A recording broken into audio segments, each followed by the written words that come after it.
Hello guys, কিছুদিন আগে আমি একটু এই পাগারের মধ্যে হাঁসের ডিম পাইছিলাম।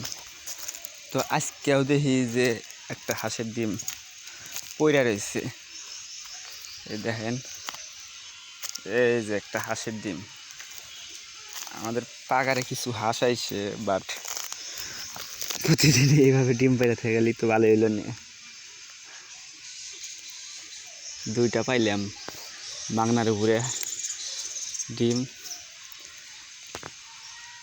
অনেক বড়। কিন্তু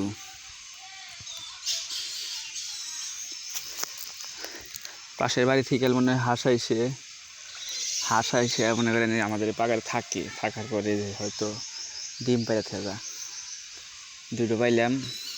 প্রতিদিনে যদি ভাবে পাইরা থাকা যাইতো, অন্যের হাঁস ডিম খাইতাম আমি।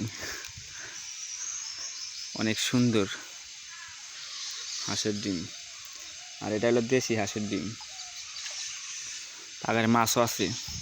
হাঁস আইসে মাছগুলো খায়া